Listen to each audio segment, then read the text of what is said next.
I thought I'd just make a video about my uh, personal discoveries with guitar.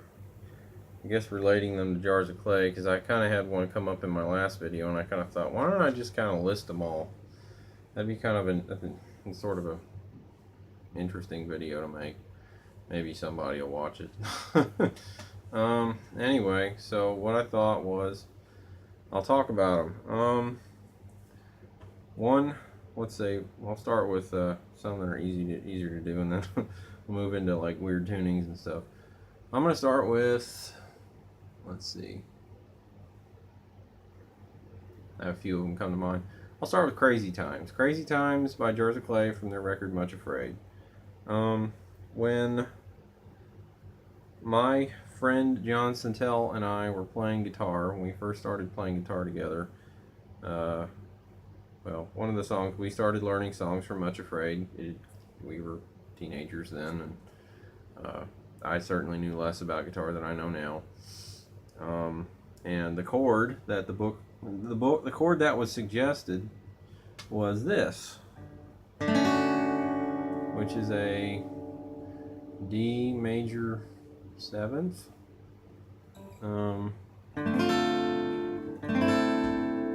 Something. Anyway, like that. But that's what it offered, and I knew it was wrong. I mean, I could hear it was wrong. And then the next chord being, or even if I mute my fourth string while pressing my fifth string down, it's still. So it was.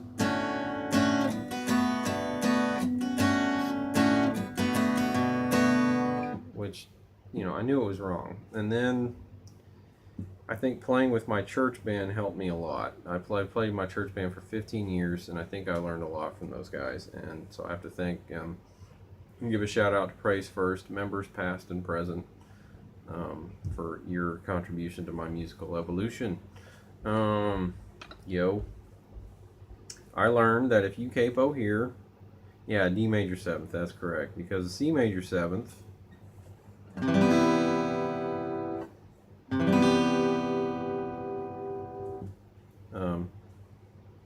when capoed on the second fret, it now becomes a D major seventh, and listen to this.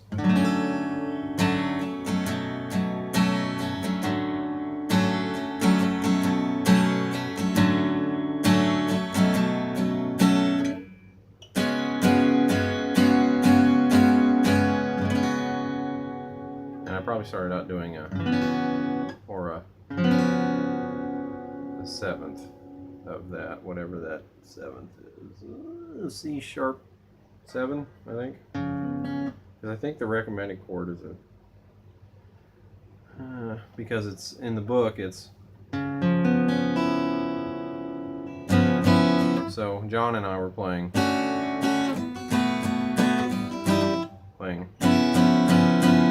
which, you know, isn't, it's just the wrong position. When you do this, it becomes, and it really sounds like,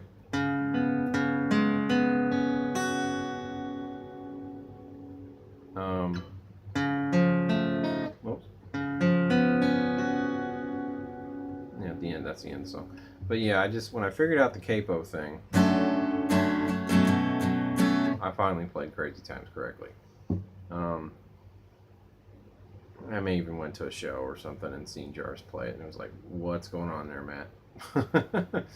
Something was different.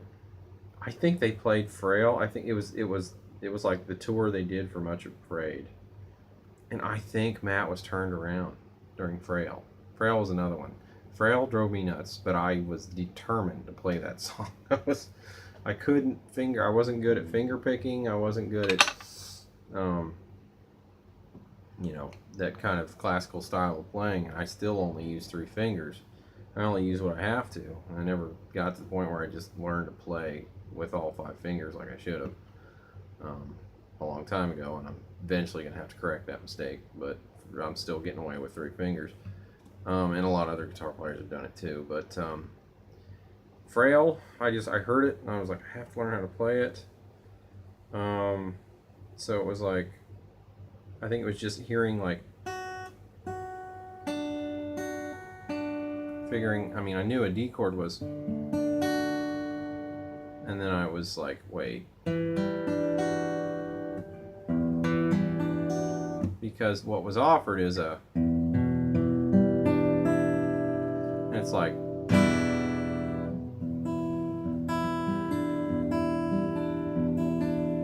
that is not the song. The song is,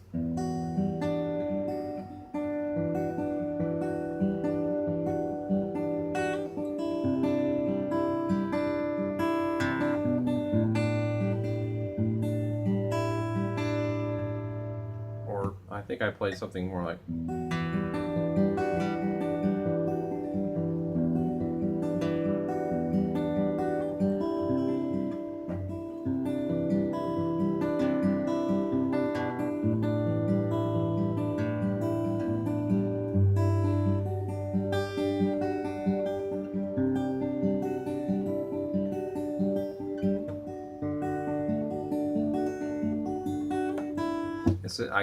I went out and bought the sheet music, and I looked at the chords, and it's the piano. It's really the piano line that has the correct notes. And I was one of those people that was stuck on the letters and the boxes, and I think I started taking piano lessons, and started forcing myself to read the staff, and the bit of it I'm still crappy at it, but the bit of it I've picked up on has really helped me. I have to say my study of music, like I said, for me, music theory has opened doors. It hasn't closed them or made it more difficult. It's turned the lights on in a room that was dark, that I couldn't see anything in. Because reading music is seeing it. It's putting music on a page and giving it a visual dimension of understanding versus just an audible one. So that's good. And when you can finally marry the two, it's great. I have to say, personally. Some people, they don't need it. They just don't. They will never need it. They figure it out by ear, and it's enough for them, and that's good. That's great. And some people are very dependent on reading it and can't play without it. And I'm trying to be one of those people that can go back and forth. So yeah, I think at some point, most people, if they keep at it long enough, they can learn to go back and forth. So they hear it and they can see it in their head what it's supposed to be. Because repetition of that, you've trained yourself to know that, so it gets more automatic with time. Not unlike Kung Fu. Anyway, Kung Fu is Cantonese. We won't go into the Kung Fu stuff. I'm trying not to in this channel. Anyway, so that was another thing. Frail was one I had to learn to play, and I eventually did. And I remember all my friends being like, "Man, you did learn how to play it, cool." And I was like, "Yeah, And it exercised me really good too. I bought the Crazy Times maxi single because it had the demo version of Frail with no vocal. I wanted that. I wanted to hear that. I think I previewed it on the website or something. It was like, I have to have that, and I went into Berean Christian Music and bought it and have it. I borrowed it. I let a friend borrow it. I let John borrow it. Yeah, John. And never got it back. And years later, got on eBay or something and replaced it. And may have burned him a copy. Said, "You jerk, here's a copy." Or something. So yeah, that may have been how that went. And I also got it. I got the White Elephant sessions from the B-sides or the raw takes of stuff from If I Left the Zoo. If I Left the Zoo was an album that drove me nuts. This is just going to be a commentary about probably a lot of George playing it. The book for that album. I'm shaking my head now. No, now I can look at that book and get it now. I know I'm a better guitar player because now that book works for me. I can work with that book and what it is, as compared to the first two books that were piano, vocal, guitar chords. And the first record was just a mess for me. The first record, because of the tuning, I knew it was different. I had, you know, I didn't have the ability, but I did have the ear to hear that things weren't what they were supposed to be.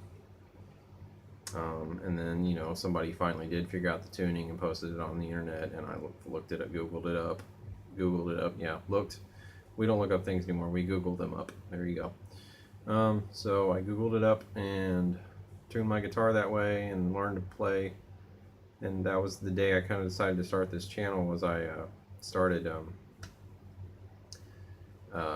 breaking down what I went back to the books and I looked at what the chords were and what they would be in context with the tuning. And I even found a website of a guy who explained how to play Worlds Apart, both in the alternate tuning and in regular tuning. And that guy probably knows. I'm sure he has a better grasp of theory than I do. I'm very sure of it. And he made this one-page chords and strum pattern thing to play all of Worlds Apart, which, you know, speaks to the amount of talent this guy has. And I think if you go to my Worlds Apart video, I've pasted the links into my description of those videos to check that out. So if you want to print off your own copy of that and keep it in your church music file or something, or you want to just have it on reference or something, download it onto your tablet, or however you keep your music collection, sheet music collection these days. I know there's Sheet Music Plus and other things you can actually pay, like subscribe for $10 a month and have access to whatever, the entire world library of published music, sheet music. So that's fantastic too.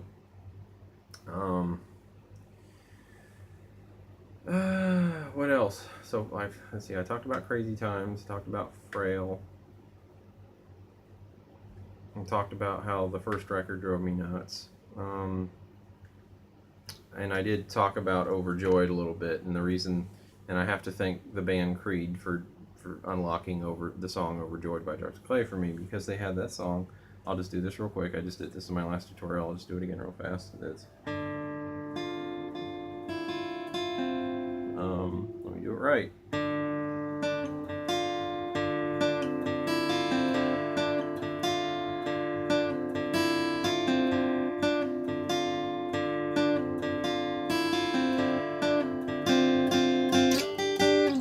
And they have a E string lowered down to D for that Creed song. But that chord, I was like, wait a second.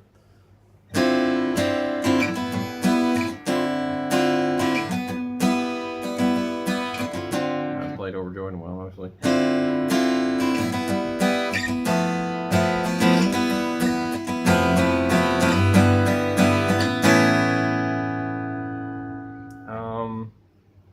I'm pretty sure that's another one where John and I played it like.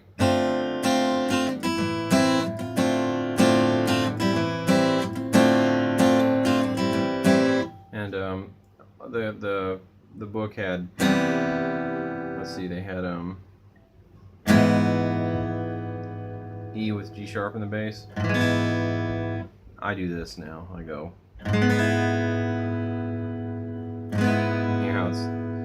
And the A, I would do down here, and the E with G sharp in the bass.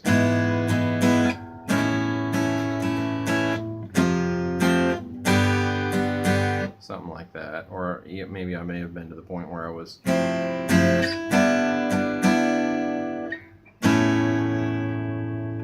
Now I do.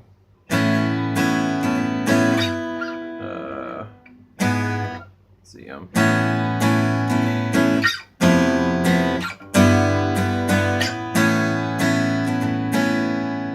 no, okay, I do. I'm sorry, I screwed up.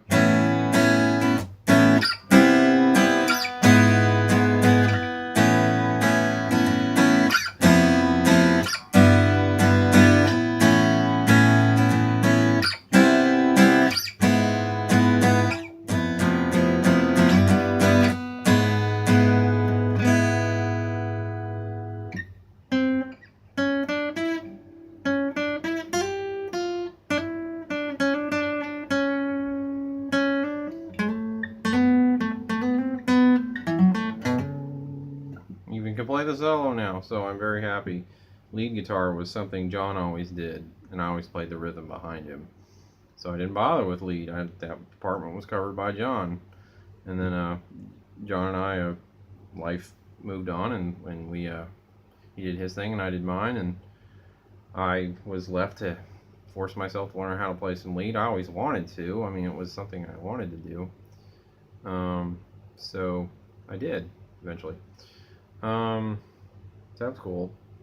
And learning how to play overjoyed correctly was important to me. I felt like more accomplished when that happened. So there's a what else? What other Jars songs kind of make me feel smart? Portrait of an Apology, the very last chord in the song.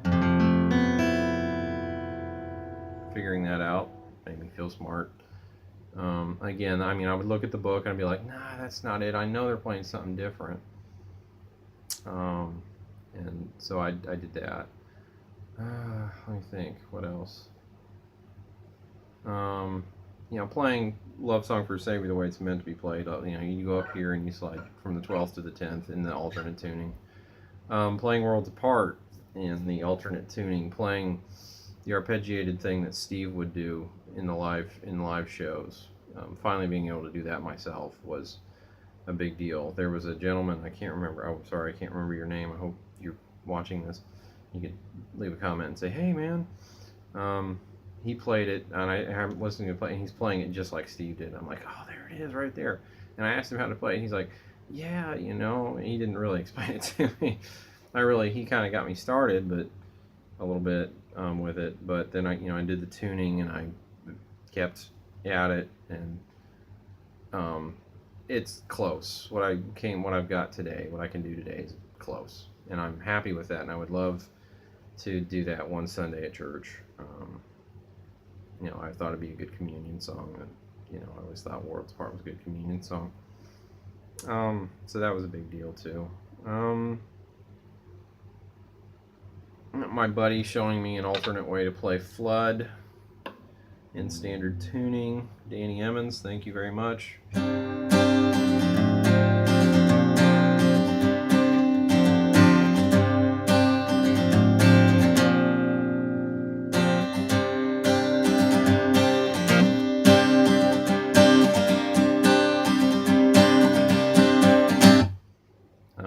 That sounds pretty darn close, right? I mean, I still haven't made that video yet, but I will. And then I'm planning on doing another video that has, I'm looking at the sheet music, and the string parts are in the piano music. As usual, the piano music holds the secrets that I seek. So I'm gonna figure it out on the piano, and then I'm gonna come back to it on the guitar. And if it's not impossible for me to play, then I'm gonna make a video of me playing it, and you guys can watch me play it, and then you can learn how to play it on the guitar if you want, just for fun, or even for performance and worship purposes, whatever. That'll be cool to see other people playing it. Or please leave a comment and link me your video when you do it. That'll be awesome to see that. But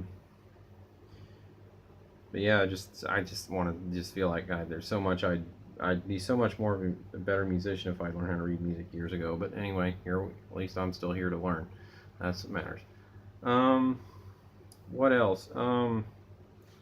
Goodbye, Good Night. When I did figure that out, that was a big deal for me. Capo 2 and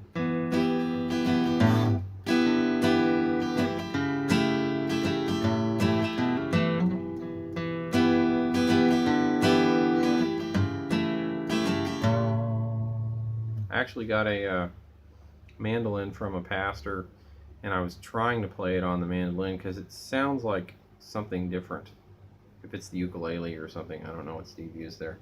Still baffles me. River Constantine was a big deal. I was getting piano lessons from a Janie Cochran, and Dave, thank you. You've made your contribution to my musical evolution too. Thanks, Dave. I know I just recently friended you on Facebook, so I hope you're watching this video and hearing this particular part of it. Now I didn't learn. I had the tab is there in the book to play it, and it's 2 guitars. And I, being me, the lone guitarist that I was, or something, I learned how to play a version of it with a single guitar. That's it sounds like, I think it sounds like a song. Oh boy. All right, another fart on another video. All right, congratulations. if you're with me still, 20 minutes. So that was fun. It's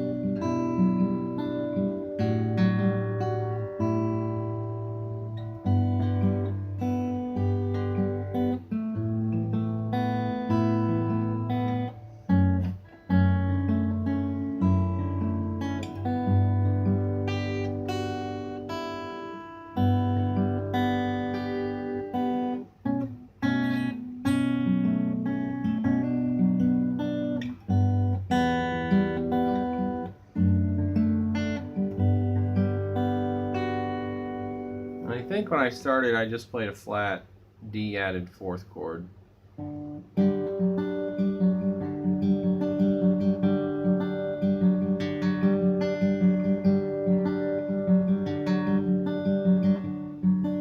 that was enough, and that was good enough. And I think maybe the way Jars did it is maybe somebody does that and then the other person is doing. But I moved on to doing a. It's like you play this during while the other person plays that. You play this, the other person plays.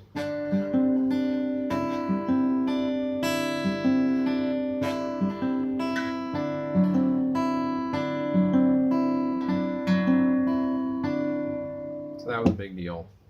And Dave took the time to write down chords for me. I don't know if I had the book at that point, but he actually listened to it and wrote down the chords, and I looked at the names and came up with my own translation of it. I wish I still had that little piece of paper just to show it, just for the sake of history. But Dave, I still remember your little piece of paper that you wrote the chords on. Thank you so much while I was getting my piano lesson. And Janie, I still do the 1 plus 2 plus 3 plus 4 plus thing. It's been a big thing with my videos when I have to actually make myself look at sheet music. I'm still using that method years and years later. So don't think you didn't leave a mark. You did. And it's lasted for 15 years or however long it's been. So yeah, don't think you didn't make any difference there. You definitely did. I still think about crossing my fingers when I get to my middle finger if I need to get up the next 5 notes. I still think about that. I also took some piano lessons at Mijas for a while, and I learned how to play a Radiohead song on the keyboard, and that was good. And I wish I could remember the name of that teacher, and apologize for not remembering her, but she helped me too. I don't know what she's up to today. I hope things are cool. Another Jars of Clay song that I remember was Jesus Blood. I'm thinking of the next song that pops in my head.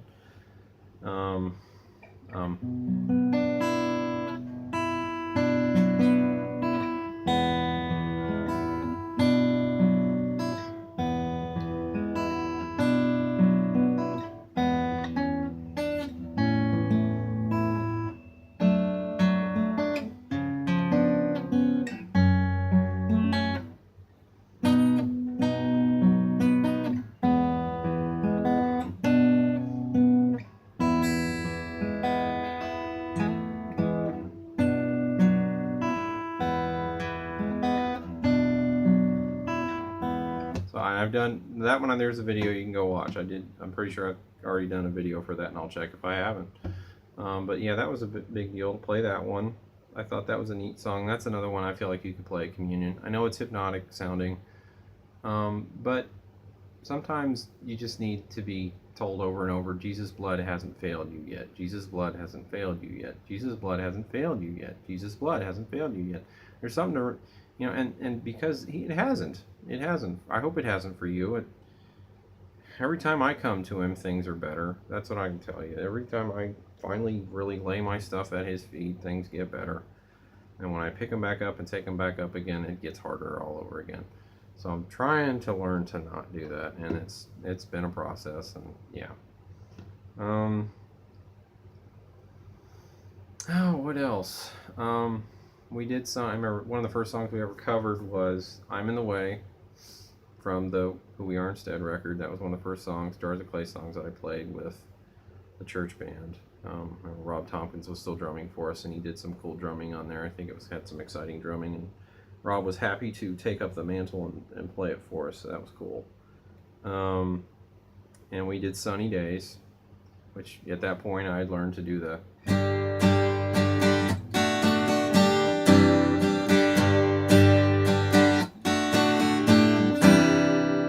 and so that was good. Anthony Rose, that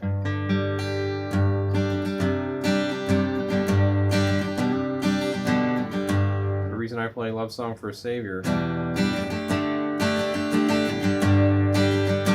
is because of you, Anthony Rose, because the way I saw you switch from G to C when we played Like a Child, when we did The Calling, when I was 13 years old, man, I still remember that, how you did that, and that I've held on to that too. So again, another person who I hope you watch this video and understand that you made that was a big contribution, and that's one of my most popular videos that I made, was how to play Love Song for a Savior in standard tuning using that keeping your fingers on the B and E strings on the 3rd fret the whole time method, while you switch between the chords. Thank you, Anthony. Thank you very much, sir. And I hope you buy another guitar and start playing again, man. I really do. I think that was an outlet for your soul, and I feel like you need to hook it back up. That was a big deal for Love Song for a Savior. For playing Love Song for a Savior was when we played a lot too. John Centella and I played a lot, and when John and I finally got together years later again, that was the first song we sat down and played. So that was funny. That was one of the first ones we ran through. What else? I don't know. Jars of Clay wise, I'll stick to Jars of Clay, I guess.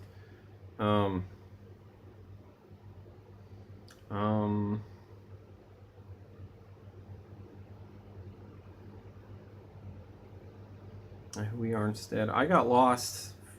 I was busy. I had a son and life in college and things, and I was listening to Relient K more so, and other bands. I was listening to Who We Are Instead when I was in college. But I didn't listen to the Redemption Songs record till a bit later. I didn't listen to Good Monsters till a little bit later. I did get it, like Mom and Dad bought it for me for Christmas. I had my copy of that I got from Mother and Father for Christmas, and I still have it here. I just didn't dig that record as much. I know everybody else seemed to a lot, and that's great, you know. And it was a successful record. I think it did well. That's good. I got more so into Redemption Songs. I've learned, you know, those songs I like them.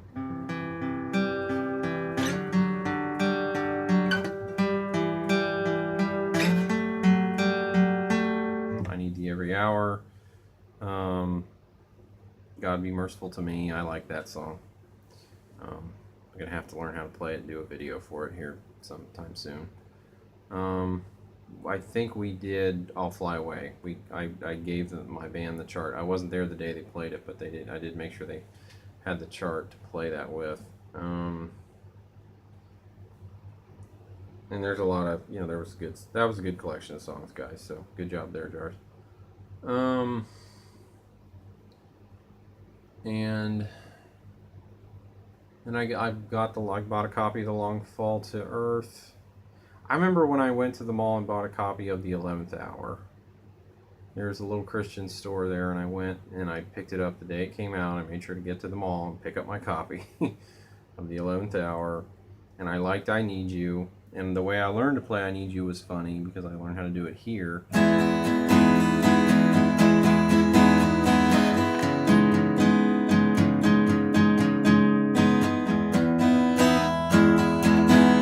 To the website, and you guys had Jars, you had a loop that would just play that over and over, just that riff, the chords over and over, and I loved it.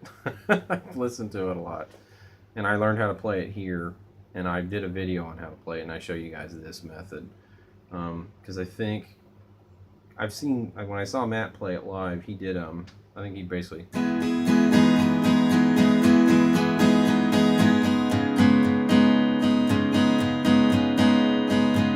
which, you know, fine. That's your music, so that's the way you guys do it. But yeah, I mean, that song was on Christian radio. I remember it being and listening to it, and Mom would let it play when it was on, when I was still, you know, driving with her. So that was cool, and me learning that way of playing it was a big deal for me. To be able to sit down, I think I just pretty much was like, okay, it's that, and then reach up, and yeah, that was a big deal. So that was cool. I was getting more and more to the point where I could hear songs and pick up on them in a more timely manner. And so I remember that's my 11th hour memory. But that was pretty much the one song of that record that I really figured out, and I did eventually mess with Disappear more. And you guys did the 11th hour live DVD, and I watched Matt play it the way he did it, and figured out some way to play it. Whatever I was doing, I can't remember at the time. It was like Capo 5 or something, and it was right. It sounded right. And I was like, hey, there it is. Cool. I was happy with it. And then I did eventually, I think once I started the video tutorial channel that I'm doing now, I bought all the resources I needed to educate me on what I needed to know. And I decided to start doing these videos. And that's what I've been doing now. I'm up to like 162 videos, so that's pretty cool. I mean, they're not all Jars of Clay. I do have other things that I did, and there's other bands that I liked. Johnson Tells House, the Goo Goo Dolls. And I know Jars toured with them during the first record, and my cousin Matt claims that most of Much Afraid sounds a lot like the Goo Goo Dolls, and you know what? I can hear the influence. If you listen to Dizzy Up the Girl and maybe Goo, the record that came before it, the record they were playing when Jars was touring on the first record, I can hear there's influence there. You could say the Portrait of Apology sounds somewhat like Black Balloon, and the first song, Dizzy, and maybe oh gosh, what's the one? Don't Want the World to See Me, but I don't think that they understand. Want You Know Who I Am, the one from that City of Angels movie. I can't remember the name of it. I don't know the song. I hear the song in my head right now, but you guys obviously rubbed off each other, I think, and then I think I even read an article where John Resnick decided to start to learn how to read music because he thought it would be important for him to do so. So I think you guys, Jars, you definitely influenced him, and I've liked what he's put out since then. I liked the earlier stuff too. I did like Goo, and I liked the one song that got popular back in the 90s. Name was good.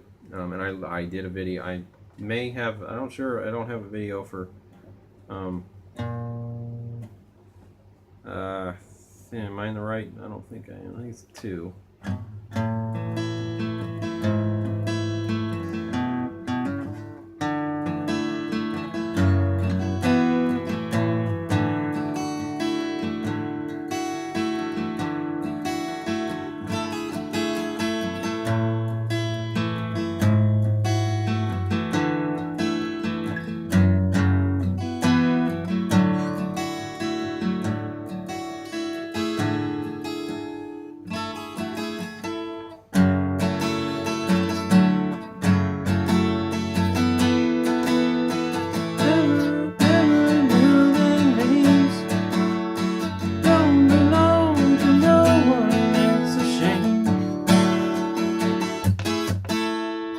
Yeah, I figured out a way to play it in standard because it's got that really odd tuning that's cool. I mean, John, that was a neat song.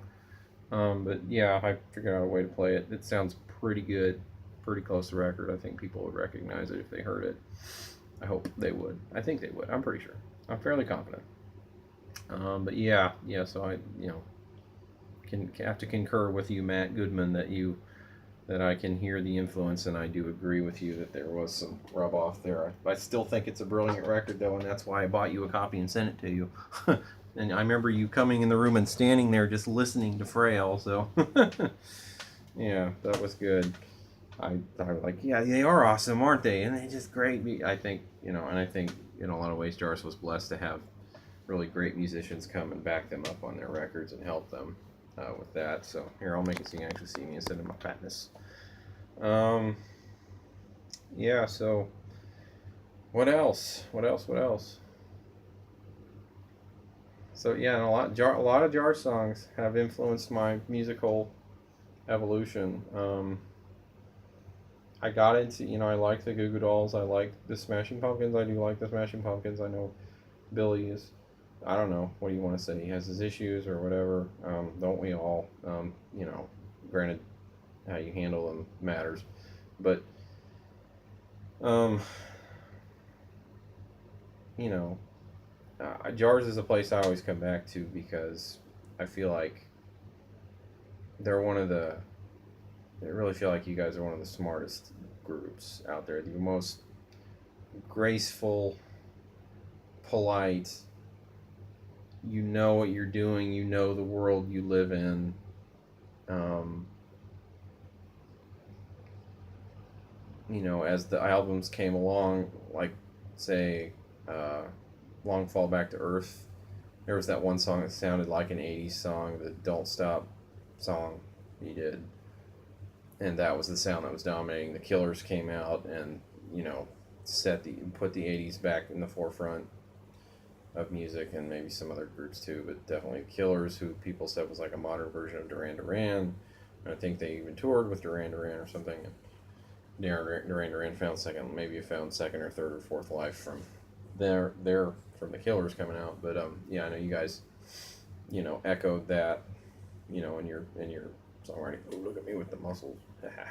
I wish they looked as tough as they do right now.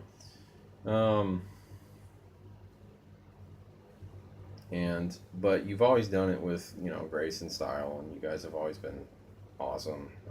Every show I've been to, it was always cool. I'm always for me, watching my favorite band step out on stage is like watching like the Justice League step out on a stage and like wave to everyone or something. It's like meeting Superman or something. It's pretty intense, pretty cool experience to see bands live. It's still for me. I can't remember. I think it's been a while since I went to a concert. Well, it's been a couple of years, not too long. I did finally get to see the Smashing Pumpkins live. I did see, actually, I saw Tom Scholz of Boston, and he had some friends come along and play the parts. I think he had the original drummer was there too at that show I went to. Yeah, and the Jars is on hiatus or whatever you want to call it, or they're just leaving themselves more room to do more things that are outside of the music. Their families, and Steve's a barber, and Dan's making sure Bloodwater Mission's doing what it's supposed to, and Charlie's helping artists produce their music and learning, I'm sure, about production more. And Matt has did the 24-hour thing with Kentucky Island. I liked the songs you guys wrote there, and I don't know if I'm ever going to try to play those. It's getting much more electronic. Either I'm going to have to buy a multi-effects pedal, or enjoy being a relic, I guess. Enjoy going from cool to classic, I guess, is my way of translating that. Joining the classic rock scene. But yeah, we covered There's a River this past Sunday at church, so that's cool. I've probably gotten a couple dozen Jars songs in the our song curriculum, and the church band. I took the time to meticulously alphabetize and catalog every song that the band played, and we played about 400 songs. I wasn't there for all of them. I did manage to sneak one or two Sixpence songs in there too, so that's good. And I want to sneak another one. I want to get Trust. We never played Trust.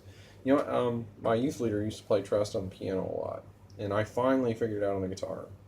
And that's a good song. It's about trusting the Lord and understand that He's got the wider viewpoint than us, and that's a good song. This is just a ramble video, so if it's 40 minutes and you're still paying attention, thank you.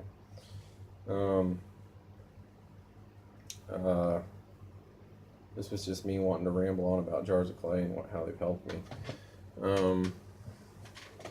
And I even have taken time to occasionally try to play some of the stuff on the keyboard. Following the sheet music, I'm no Dr. Charlie Lowell, but I do what I can. which is less than I can do on the guitar. So, I even dabble with bass and drums sometimes. I think I maybe played drums through 1 or 2 services at church out of the many that I've gotten to thankfully participate in. People have put up with my only being able to hit a snare and a hi-hat, and God help me if I have to play the bass drum, kick drum. I have to do more than 2 things at once. So yeah, I guess there's no other songs I can think of to name out of mind but yeah, you guys, more than maybe a dozen songs. It's the reason I've evolved as a musician, so thanks a lot, Jars of Clay, for that. You guys are great, and I hope you watch this video, since I've given you 40 minutes of my life to sing your praises, or at least talk about them. And I appreciate you guys being the solid rock that you guys have been as a band. I think, like I said, I was in the Smashing Pumpkins, and pretty sure Billy Corgan and the rest of them got into drugs, and the band imploded, and then Billy did some other projects for a while, and then he finally called. He wanted his band back, and nobody came back. I think the drummer came back. Jimmy Chamberlain came back, who is a great drummer, by the way. He really is. But yeah, that was the only one. They couldn't. James Iha was still mad at him for a while, and Darcy, the lady bass player, is I don't know. They're kind of worried about her. I think she may kind of gotten burned up with drugs, so that's sad. I hope she's, that's not true, and I'm just going by what I've heard. I'm glad Billy's still trying to, doing music and doing it, and it's great. But yeah, I'm glad you guys are still doing music. And if you're just playing shows you want to play, and you're getting to live your lives and do your other stuff too, and be with your families, and that's great. Like I said, take your time on making your next record. A, that'll make it better, and B, that'll let me make more tutorial videos for the ones that came before it. So take your time. Make a great record, next record. No rush, I know everybody got upset when Much Afraid took a year or so more longer than they thought it would take, and I guess you guys were apologizing for that. And more so, I would think it's, I understand the culture. They want you to, to a certain extent, they do want you to crank it out. And I, wanted to hear a new Jars record probably about every 2 years, and am trying to be patient with you guys. But like I said, I've got lots of music to sift through yet. I think I've covered most of the songs that I really, really fell in love with throughout my life of listening. In my life, should have sang. There was a show, you guys were talking about that, and you said something, and I felt like singing In My Life. Would have been funny. And I did say something about the Beatles, and Matt gave me a thumbs up, and it was cool. That was a cool moment. Oh gosh. So yeah, I don't know. I think I'll shut up here. But yeah, anyway, thanks Jars of Clay for the music and the memories. And I'm going to continue to tutorialize for you guys. And if you guys want to tutorialize for yourselves, please feel free. I've got the videos for the Shelter, all 4 videos that Dan and Steve did for the Shelter. Those videos are the ones I'm going to leave for those songs, unless I feel some serious need to make videos to put around them, to complement them or something. So yeah, can't beat having the band themselves show you how to play their music. So that's cool. So yeah, thanks a lot, and like, comment, subscribe to my channel, this channel, and yeah, thanks.